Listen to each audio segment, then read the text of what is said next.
اسداد میں نیروبی میں، اور جو مردہ خانہ وہاں پہ ہے وہاں پہ بھی بہت بڑی تعداد میں پاکستانی موجود ہیں اور وہ ہم سے رابطے میں ہیں۔ میری جو پاکستانی ہائی کمیشن ہے وہاں پہ خاتون ہیں، ان سے بھی بات ہوئی ہے اور انہوں نے یہ بتایا کہ وہاں کی گورنمنٹ کافی کوآپریٹ کر رہی ہے اس واقعے کی حساسیت کو دیکھتے ہوئے، اور ابھی باڈی کی ریسٹرکچرنگ کی جا رہی ہے، اس کے بعد وہ بامبنگ کریں گے۔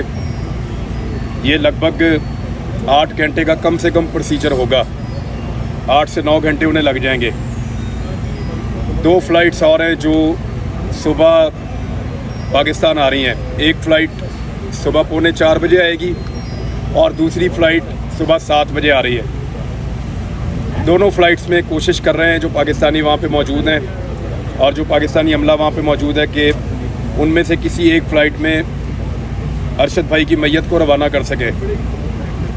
زیادہ امکان یہ ہے کہ صبح 7 بجے والی جو فلائٹ ہے اس میں میت پاکستان کے لیے روانہ ہو سکے گی۔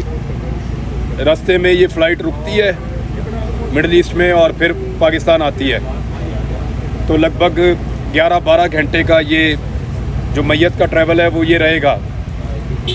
ہمیں جو امید ہے اللہ تعالیٰ سے، اگر یہ چیزیں اس طریقے سے ہو رہی ہیں، کیونکہ نہ ہمارا ملک ہے نہ وہاں ہمارا بس چلتا ہے، اور جتنا ہو سکتا ہے وہ ہم کوشش کر رہے ہیں۔ اللہ تعالیٰ سے امید ہے کہ کل شام تک ارشد بھائی کی میت ان کے گھر پہنچ جائے گی۔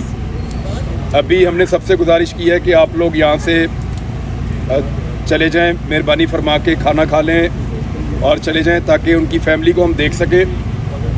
ان کے گھر والے بہت ہمت والے ہیں، ان کی والدہ خاص طور پہ، لیکن اس کے باوجود وہ کولیپس ہو رہے ہیں، اور ہم نے ڈاکٹر کو بلایا تاکہ وہ ان کو دیکھیں اور ان کو ہم کھانا کھلانے کی، دوائی کھلانے کی کوشش کر رہے ہیں۔ تو آپ سب سے گزارش ہے کہ ابھی ہم دروازہ بند کر رہے ہیں گھر کا، ہم کچھ لوگ یہاں پہ موجود رہیں گے، اور آپ سب سے درخواست ہے کہ آپ لوگ دعا کریں، جتنے لوگ بھی سن رہے ہیں، کہ ارشد بھائی کی میت پاکستان پہنچے اور اس آدمی کو اس کی شان کے مطابق ہم اس کی تدفین کر سکیں۔